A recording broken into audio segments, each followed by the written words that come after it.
ድንበር ጠባቂዋ ነምረ ሙዝ ቅድስት ኪዳነ ምሕረት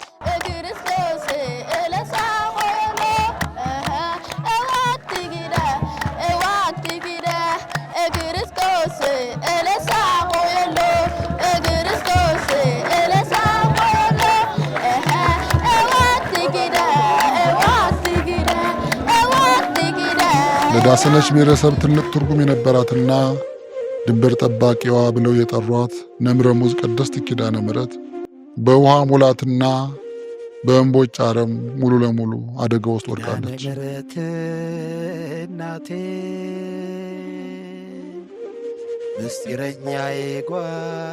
ኤዋ እንግዲህ የጀማመረው ማለት ነው ከ2012 ጀምሮ ነው። ግን እዚህ ደረጃ ላይ የደረሰው ከ2016 ነው። ኢሚዲሊቲ ደረጃ ላይ የደረሰው ደቡብ ኮሚቴ እንዳሁኑ መንገድ አስፋልት ገብቶለት አልጋ ባልጋ ሳይሆን የግንባታ ዕቃዎችን በባህላዊ ጀልባ የኦሞ ወንዝን እያሻገረ በብዙ ድካም ካስገነባቸው አብያተ ክርስቲያናት አንዷ የነምረ ሙዝ ቅድስት ኪዳነ ምሕረት ናት። ብፁዕ አቡነ ዕንባቆም ወንዙን ተሻግረው ምንም በሌለበት ወደዚህ ምድረ በዳ አካባቢ ሲደርሱ የአካባቢው ማህበረሰብ በወቅቱ ቦታው በረሃ ነው፣ ብዙ ጊዜ በረሃ ያጠቃናል፣ ተስፋችን እግዚአብሔር ብቻ ነው፣ ስለዚህ ለእኛም ቤተ ክርስቲያን ሰሩልን፣ እኛንም ልጆቻችን አጥምቁን ብለው ተማጸኗቸው። ኪዳነ ምሕረት እናቴ የማህበረሰቡን ተማጽኖ የጠየቁትን ጥያቄ ላለመመለስና ለመዘግየት ጊዜ አይሰጥም። ከጥያቄያቸውን በላይ አጠያየቃቸው ልብን ይሰብራል። አቡነ ዕንባቆም የመሰረት ድንጋይ አስቀምጠው ኮሚቴውን በአጭር ጊዜ ውስጥ ቤተ ክርስቲያኗን ሰርቶ ለማስረከብ ወስኖ እንቅስቃሴ ከመጀመሩም በላይ ወደ ደቡብ ኦሞ በምናደርገው ጉዞ ሁሉ መዳረሻችን እንዲሆኑና ሳንጎበኛቸውና ሳናጽናናቸው ላለመመለስ ኮሚቴው ወሰነ። ቤተ ክርስቲያኑ እስኪሰራ ድረስ ለቤተ ክርስቲያኑ ተብሎ የተቀመጠውን የመሰረት መስቀል የሚሳለሙበት መንገድ ምን ያህል ለቤተ ክርስቲያኑ መሆን ያላቸውን ናፍቆት የሚያሳይ ስለነበር ኮሚቴውም የቤተ ክርስቲያኑን ሥራ ሌሎች አካላት ለማመን እስኪቸገሩ አፍጥኖ በጥሩ የታጠናቆ በብፁዕ አቡነ ኤልያስ የሰሜንና ደቡብ ኦሞ አህጉረ ስብከቶች ሊቀ ጳጳስ ተባርኮ ቅዳሴ ቤቷ ተከበረና ተረከቧት። 2006 ዓመተ ምህረት ዕለቱ ሐሙስ ነው። አሁን ያለነው ነምረ ሙዝ ቅድስት ኪዳነ ምሕረት ከትናንትና ከዋዜማው ጀምሮ ታቦተ ሕጓን ጽላቷን አስገብተን ቅዳሴውን ቀድሰን በዓሉን አክብረን ጨርሰን ከዚህ አካባቢ አዲስ የተጠመቁ ቤተክርስቲያን ከተሰራላቸው ልጆቻችን ጋራ ከዳሰነች ወረዳ ተወላጆች የነምረ ሙዝ አካባቢ ተወላጆች ጋራ ነው ፎቶግራፍ ማስታወሻ እየተቀረጽን ያለነው። እንግዲህ እመቤታችን ይህን ቦታ ወዳ ባርካ ቀድሳ አርብቶ አደሩ መካከል ገብታ ተቀምጣለች። በጣም ደስ ብሎናል። ከዛ ጊዜ ጀምሮ ድንበር ጠባቂዋ ቅድስት ኪዳነ ምሕረት በምልጃዋ ለአካባቢ ብሔረሰብም ሆነ ከአዲስ አበባ ለሚመጡ እንግዶች ብዙ ተአምር ስታደርግ ቆይታለች። ቱርጋና አካባቢ ላይ የጋራ ያለ መግባባት ነበር። አርብቶ አደር እርስ በርስ ግጭት ነበር። እንደውም አርብቶ አደር ከ2006 ጀምሮ እስከ 10 ሰላም ነው። እንደውም ሲያመሰግነው የነበረው ኪዳነ ምሕረት ነው። እዚህ ከተሰራች ሰላማችን የተፈጠረ ሲሉ የነበሩና ወደ 20 ቀበሌ የሆኑት እዚህ ቤተክርስቲያን ነው ድነት ሲያገኙ የነበሩት ኪዳነ ምሕረት ማለት ነው። አንደኛ የታመሙበት መጥተው እዚህ ፈውስ የሚያገኙበት እንግዲህ ኪዳነ ምሕረት ቤተክርስቲያን ይሄ ደረጃ ላይ ትገኛለች። እግሪያ ካነኝ አርግያ ትምርት ግሪያ ለኝ ማውናየ ñenalebon ñi wamoga ñi onatem wa timrid lañu onat gri ele mete kayela khana galal biela galal gadora wasiya ለማታሪያል ሲገ ብራሪያል ሲገ ñi ተገኻ አላ khana ዋጋት ለምዘበኝ አርገያም የጠቀመን ነገር ቢኖር አንደኛ ክርስትና ልጆቻችን ሄደው ይነሱበታል።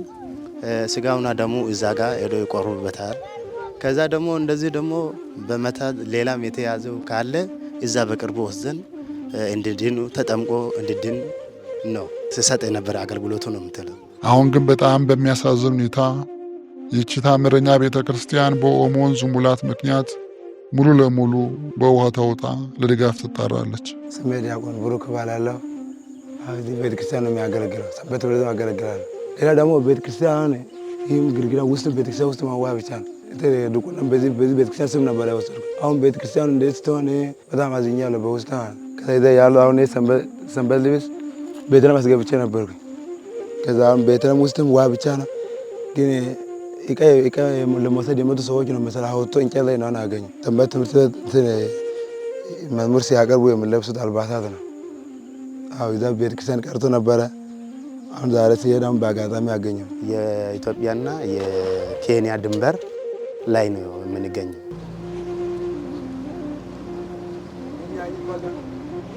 ቤተክርስቲያኑ ቢያንስ ከዚህ እስከ 8 ኪሎ ሜትር ላይ ነው የምትገኘው። ያው በዋው ተውጣ ነው የምትገኘው። ቢያንስ እዚህ ጥሻው ለማቋረጥ ገና ሌላ ከርቭ ዘን ነው ቤተክርስቲያኑ ጋር የምንደርሰው።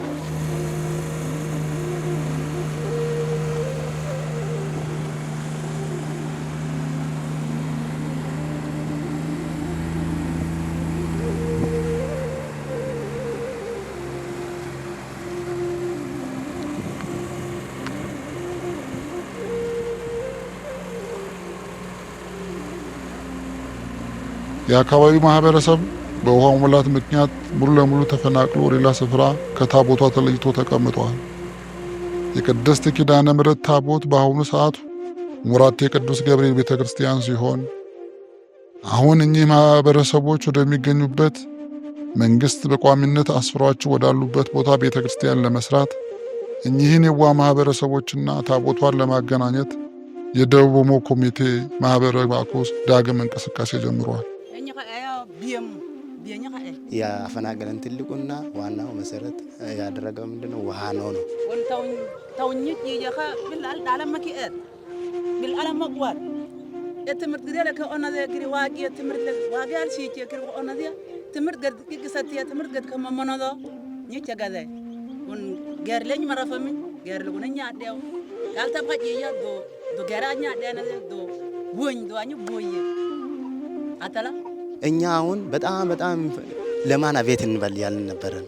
አንደኛ እዛ ጋር ከለመነው ነገር አለ። አሁን ሰንበት በመሆን ሰዓት ላይ ልጆቻችን ሰብስበን ሌሊት ቅዳሴውን ለማስቀደስ እንምንሄደው ስናስቆርብ የነበረው ልጆቻችን ክርስትና ስናስነሳቸው እዚህ ከመጠን እንደው ክርስትና አልተነሱልንም ነው ይሄን የሚያካክሉ ልጆች ነው የምትለው።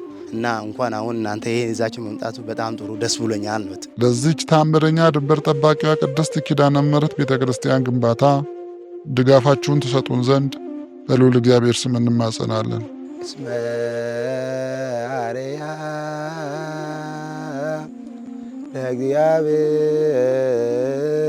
ለእግዚአብሔር ለዝሆነ ወአብደራ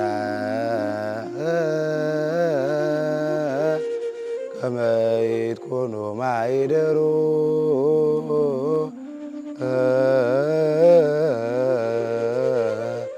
ዘአቲት ምዕራፍ የለዓለ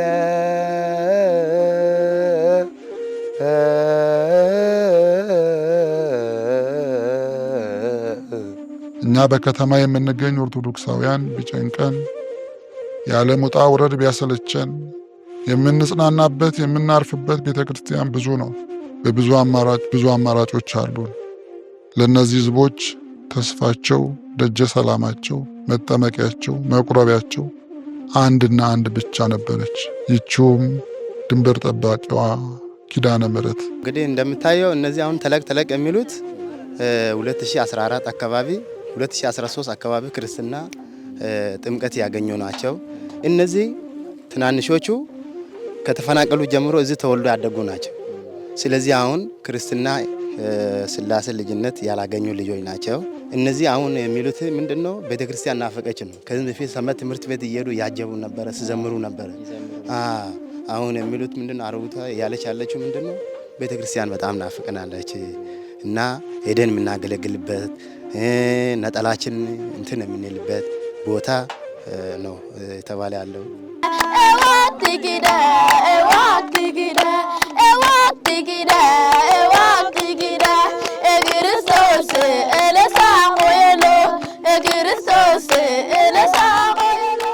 አሁን ግን የለችም።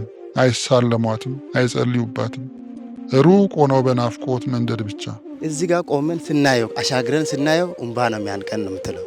ይሄ ሁሉ ሜዳ ነበር። ጥያቄው ኑ እነዚህን ህዝቦች ከተስፋቸው፣ ከሰላማቸው፣ ከናፍቆታቸው፣ ከዘላለም ቤታቸው ጋር እናገናኛቸው ነው።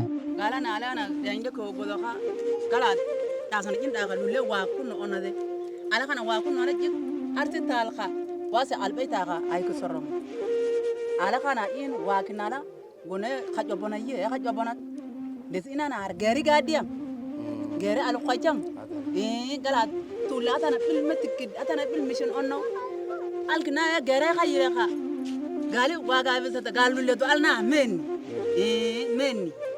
gon khajobonzi እኔ የሚያስተላልፈው አሁን ሰዓት ዘገዩ ነው የምትለው። እኛን የምንነጥቁ ሰዎች አሉ። በዚህ በኬንያ እየመጡ ከብቶች እያርዱ አልባሳት እያለበሱን ብዙ እያሳሰቱ፣ እኛ ግን አንደኛ በእምነቱ ጠንክረናል ነው። በአስቸኳይ እቺ ቤተክርስቲያን እዚህ ቢተከልልንና እኛ የድሮ እነዚህ አሁን ክርስትና ያልተነሱት ስጋውና ደሙ ያላገኙት ልጆቻችን ቤተክርስቲያን ወስደን ብናጠምቃቸውና የሥላሴ ልጅነት እንዲያገኙ ነው እኔ የሚያስተላልፈው ነው የምትለው። እንደ ቤተክርስቲያን አባትነት እኔ የሚያስተላልፈው መልእክት እዛ ደረቅ አካባቢ ላይ ቅድም ያያችሁበት ቦታ ላይ ነው ያሉት። በውጭ ያሉት በአገር ውስጥ ያሉት ኢትዮጵያ ኦርቶዶክስ ቤተክርስቲያን ተከታይ የሆኑት ልጆቻችን ይሄን ቤተክርስቲያን ከዚህም በፊት እንደሰሩልን አሁን ደግሞ ቀጣይ ላይ ማህበረሰቡ አሁን የታመሙትን በሽተኞች በባጃጅ በማኪና ወስዶ ኦሞ ነው። ይሄ ግማሽ መንገድ ላይ የሚቀሩት አለ። ሁለተኛ ደግሞ ድንበር ከመሆን የተነሳ እዚህ ጋር አይስ የሚባል እነዛን ጋር ግጭት ማለት ሃይማኖት ጋር ፊልሚያ ላይ ስለሆን ቤተክርስቲያኑ እንትን በሉልና እቺ ቤተክርስቲያን አንስቶልን እዛ አካባቢ ላይ ማህበረሰቡ በተፈናቀሉበት ላይ በሰራልን የሚለው አባትነትን መልእክት አስተላልፋለሁ። ድንበር ጠባቂዋን ቅድስት ኪዳነ ምሕረት ቤተክርስቲያን ለመርዳት ለምትፈልጉ በኢትዮጵያ ንግድ ባንክ 1034 19 45 384 በአቢሲኒያ ባንክ 11 69 2 89 ለምትረዱን ሁሉ በቅድስት ኪዳነ ምሕረት ስም አስቀድመን ለማመስገን እንወዳለን። ኑ አብረን እንስራ። ወስብሐት ለእግዚአብሔር።